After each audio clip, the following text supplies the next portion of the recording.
4. Trouble in the Talamasca and the Great Family.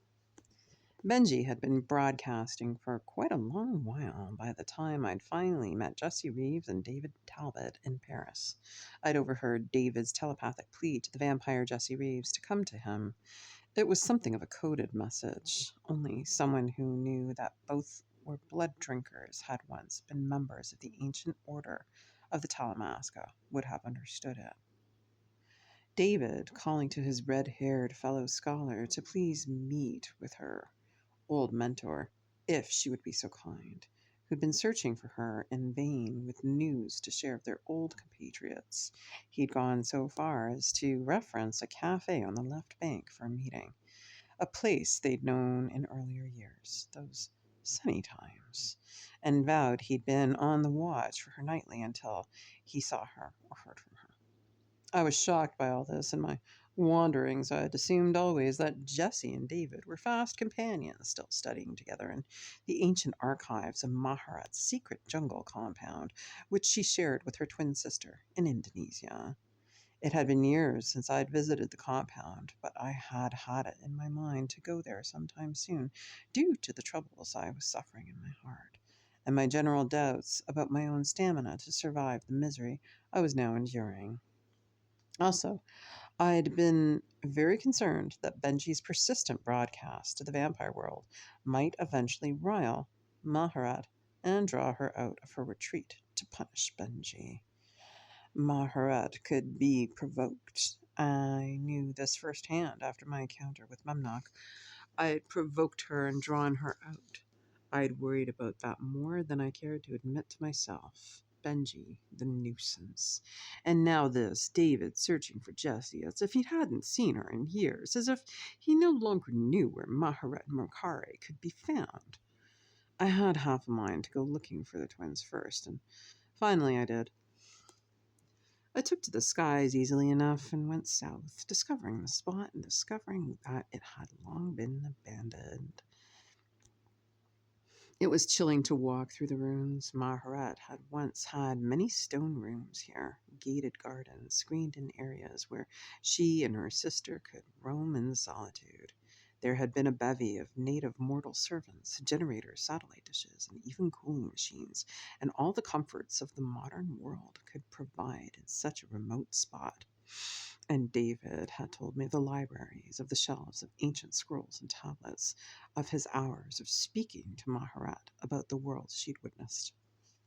Well, it was ruined and overgrown, and some of the rooms had been intentionally knocked down, and there were old tunnels down into the earth, which were now half caved in with rocks and dirt, and the jungle had swallowed a wilderness of rusted electrical equipment. All traces of human or vampiric habitation had been obliterated. So that meant that the twins had vanished from here, and not even David Talbot knew where they were. David, who had been so fascinated and fearless with the twins, so eager to learn what they had to teach. And now, David was calling to Jesse Reeves and begging for a meeting in Paris. Red-haired, confident, I must see you. I must discover why I cannot find you. Now I understand I made David a vampire, so I can't hear his telepathic messages directly now.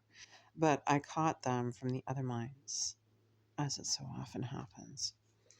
As for Jessie, she was a fledgling vampire, yes, made the night of my travesty of a rock concert in San Francisco some decades before.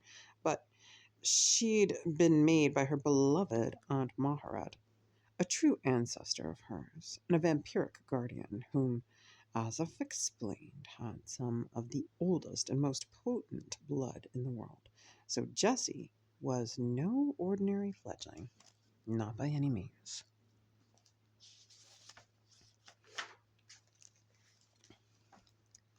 David's call was going out over and over again with the intelligence that he'd haunt the left bank till Jessie showed up there.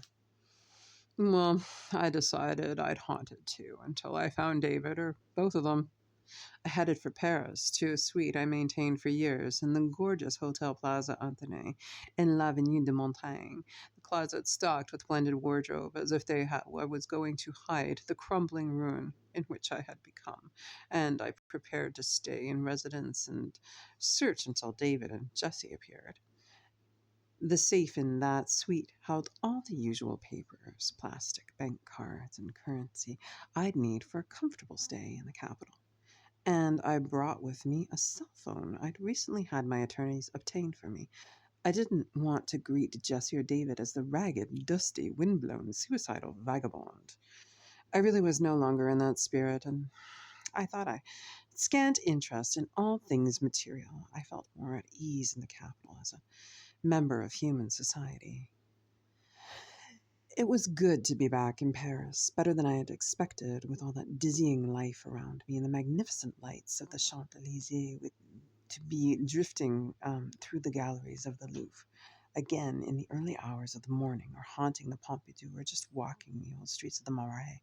I spent hours of Sainte Chapelle and the Musée de Cluny loving the old medieval walls of the place, so like the buildings I had known when I was a living boy. Over and over, I heard the misbegotten blood drinkers near at hand warring with one another, playing cat and mouse in the alleyways, harassing and torturing their mortal victims with a viciousness that astonished me. But they were a cowardly bunch, and they did not detect my presence. Oh, now and then they knew an old one was passing, but they never got close enough to confirm their suspicions. In fact, they fled at the sound of my heartbeat. Over and over, I got those disconcerting flashes of olden times, my times, when there had been a bloody executions in Place de Grève, and even the most popular thoroughfares had run with mud and filth, and the rats had owned the capital as surely as humankind. Gasoline fumes owned it now. But mostly, I had to admit, I felt good. I even went to the Grand Palais de Garnier for a performance of Balanchine's Apollo, and wandered the magnificent foyer and stairway at my leisure, loving the marble, the columns, the gilt, the soaring ceilings as much as the music. Paris, my capital, Paris, where I died and been reborn. I was buried beneath the great 19th century monuments I beheld around me, but it was still Paris where I'd suffered the worst defeat of my immortal life. Paris, where I might live again every night if I could overcome my own tiresome misery. I didn't have long to wait for Jessie and David. The telepathic cacophony of the fledglings let me know that David had been seen in the streets of the left bank, and within hours they were singing songs of Jessie as well. I was tempted to send out a warning blast to the fledglings to leave the pair entirely alone, but I did not want to break the silence I'd maintained for so long. It was a chilly night in September, and I soon spotted the pair behind glass in a noisy, crowded brasserie called the Café Cassette in the Rue de Rennes. They had just seen each other as Jessie approached David's table. I stood concealed in a dark doorway across the way, spying on them, confident they knew someone was out there, but not me. Meanwhile, the fledglings were darting up, photographing them, apparently with cell phones that looked like the slab of glass given to me by my attorneys, and then tearing away as fast as they could without David or Jessie giving them the slightest acknowledgement. This sent a stab through me, as I knew I'd be photographed too the moment I made my approach. This is the way it is with us now. This was what Benji had been talking about. This was what was happening with the undead.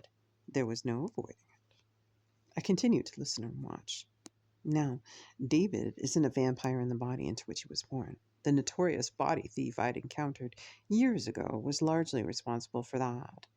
And when I brought David over into the darkness, as we so quaintly put it, he was a 74-year-old man inhabiting a young, robust, dark-haired, dark-eyed male body. So that is how he looks and how he will always look. But in my heart of hearts, he remains David, My old mortal friend, once the gentle gray-haired superior general of the Talamasca, and my partner in crime, my ally in my battle against the body thief, my forgiving fledgling. As for Jessie Reeves, Maharet near incomparable blood had made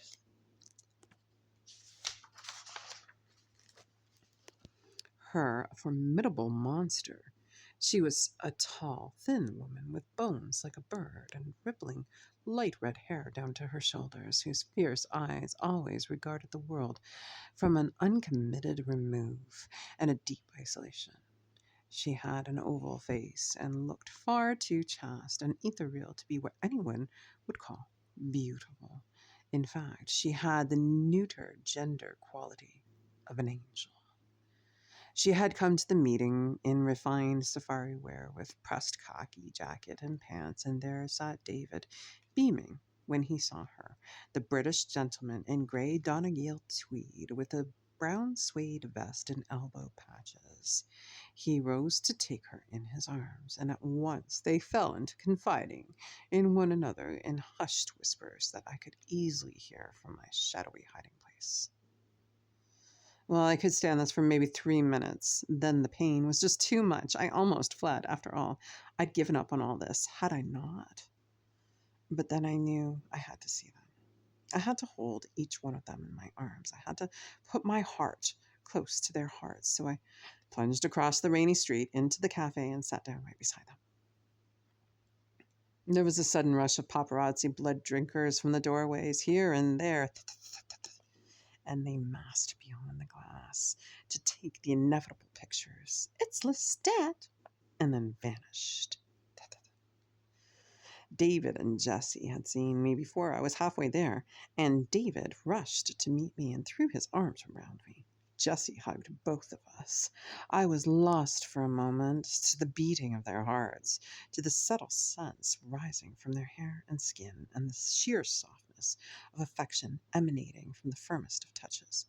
Mon Dieu, why I had ever thought this was a good idea. Now came all the tears and recriminations, along with more embraces, and of course the tender, fragrant kisses, and Jessie's lovely soft hair against my cheek again, and David's strict, disapproving eyes fixing me mercilessly, even though there were blood tears on his face, and he had to wipe at them with one of his perfect linen handkerchiefs. Okay, we're getting out of here, I said, and I headed for the door, with both of them struggling to keep up with me. The hovering paparazzi vampires shot away in all directions, except for one intrepid young female with actual camera flashing away as she danced backwards in front of us. I had a car waiting to take us to Plaza Anthony, and we were silent for the short trip, though it was the strangest and most sensuous experience to be with them so close in the back seat of the car, pressing on through the rain with dim lights blurred in the downpour and the paparazzi following us. I felt pain being so close to them and so glad of it. I didn't want them to know how I felt. Indeed, I didn't want anyone to know how I felt. I didn't want to know how I felt. So I grew hard and quiet and stared out the windows as Paris was rolling by with all the endless, undying energy of the great capital around us. Halfway home, I threatened the paparazzi streaking on both sides with immolation if they didn't scatter now. And that did it. The sumptuous wallpapered living room of my suite was a perfect sanctuary. We were soon settled under the soft electric lights in the bland but comfortable melange of the 18th century and modern style sofas and chairs.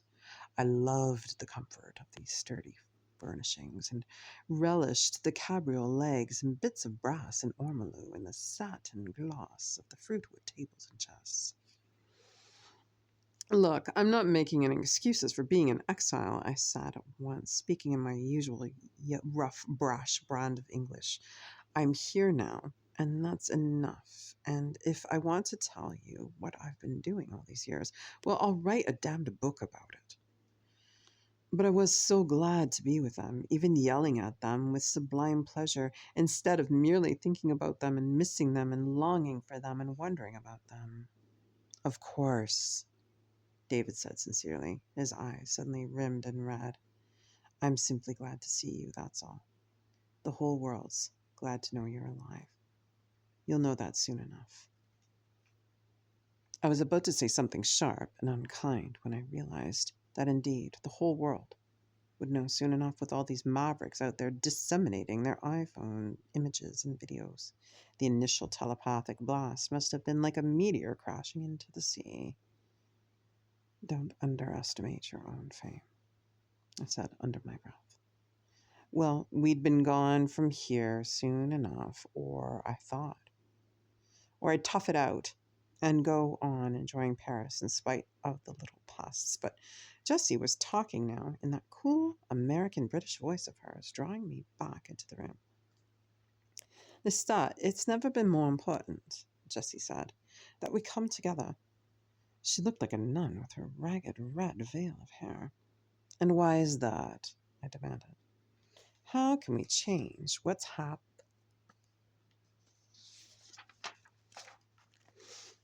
happening out there? Wasn't it always like this, more or less? I mean, what has really changed, really? It must have been this way before. A great deal has changed, apparently, she replied, but not argumentatively. There are things I must confide in you and in David because I don't know where else to go or what to do. I was so glad when I realized David was looking for me. I might never have had the courage to come to you on my own, either of you. David let me speak first. Well, I have the courage. Then you can explain what it is you want to tell me. It's about the Talamasca, I understand, but for now, the Talamasca is not of greatest concern. What is it then, dearest? David asked. I'm torn, she said, because I have no leave to discuss these things, but if I don't, trust in me, David said reassuringly. He took her hand. She sat on the edge of the chair, small shoulders hunched, her hair tumbled down around her in that veil of waves. As you both know, she said, Maharat and Makare have gone into hiding. This began some 4 years ago with the destruction of the sanctuary in Java. Kaiman is still with us, and I come and go as I please, and nothing's been said to forbid me from coming and going to you. But something's wrong, deeply wrong, I'm afraid. I'm afraid that our world may not continue unless something is done. Our world. It was perfectly plain what she meant. Makari was the host of the spirit that animated us. If Makari were destroyed, all would be destroyed as well. All blood drinkers, the world over, would be destroyed, including that riffraff out there encircling this hotel. There were early signs, Jessie said hesitatingly. But I didn't want to notice them. Only in retrospect did I come to realize that I was going on. Only in retrospect did I realize what was going on. You both know what the great family meant to Maharat. Lestat. You weren't with us when she told the story, but you knew and you wrote the entire account of this accurately.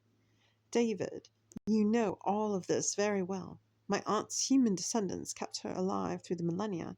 In every generation, she reinvented a human persona for herself so that she might care for the great family, care for the genealogical records, distribute the grants and the trusts, keep the branches and the clans in touch with one another.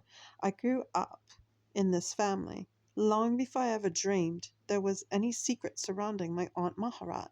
I knew what it was like to be a part of it, the beauty of it, the richness of heritage, and I knew even then what it meant to her.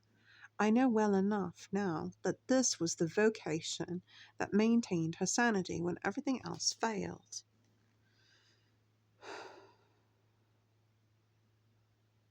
Well, sometime before we left Java Compound,